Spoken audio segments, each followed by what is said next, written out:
நாமக்கல் மாவட்டம் பள்ளிப்பாளையம் காவிரி ஆற்றில் மீண்டும் சாயப்பட்டறை கழிவுகள் கலக்கப்படுவதாக புகார் ஒன்று கொடுக்கப்பட்டிருக்கக்கூடியதை அண்மை செய்திகளாக பார்க்கிறோம். மாசு கட்டுப்பாட்டு வாரிய அதிகாரிகள் ஆய்வு செய்த 2 தினங்களிலே மீண்டும் இதுபோன்ற ஒரு சம்பவம் நடைபெற்றிருப்பதான புகார் சொல்லப்பட்டிருக்கிறது. விவரங்களை செய்தியாளர் தங்கமணி வழங்க நாம் கேட்கலாம். தங்கமணி, என்ன நடந்தது?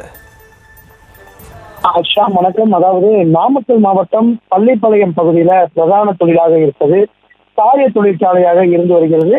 தொடர்ந்து இந்த சாய தொழிற்சாலைகள் இரவு நேரங்களில் சட்டவிரோதமாக பெரிய சாக்கடைகள் கால்வாய்கள் மூலம் நேரடியாக அந்த சாய தண்ணிகளை காவிரி ஆற்றில் கலந்து விடப்பட்டு வருகிறது.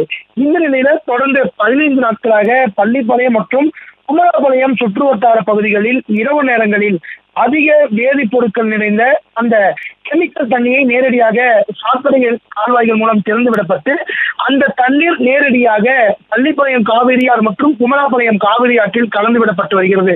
இந்த புகாரின் அடிப்படையில் தான் கடந்த 2 தினத்திற்கு முன்பு மாசு கட்டுப்பாடு வாரிய அதிகாரிகள், மின்சார வாரிய அதிகாரிகள், காவல்துறையினர் என 5 துறை அதிகாரிகள் இணைந்து பள்ளிப்பாளையம் பகுதியில் இருக்கின்ற சாய தொழிற்சாலைகள ஆய்வுகளை மேற்கொண்டனர்.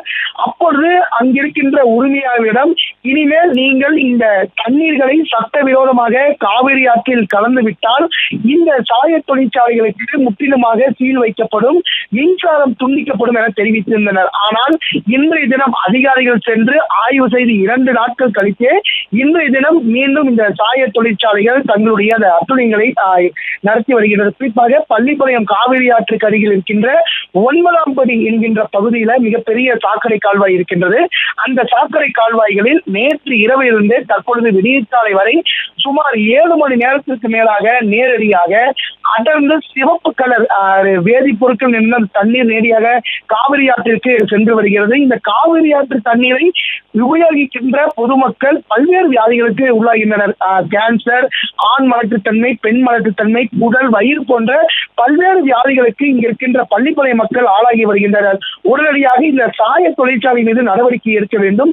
எந்த சாய தொழிற்சாலை, அதாவது குறிப்பாக களியனூர், சமயசங்கிலி, அதே சமயத்தில் வசந்தாநகர் போன்ற பல்வேறு பகுதிகளில் 100க்கும் மேற்பட்ட சாய தொழிற்சாலைகள் இருக்கின்றன. சாய தொழிற்சாலையிலிருந்தான் இந்த வேதிப்பொருட்கள் நிறைந்த கழிவு நீர்கள் நேரடியாக காவிரி ஆற்றில் கலந்து விடப்பட்டு வருகிறது.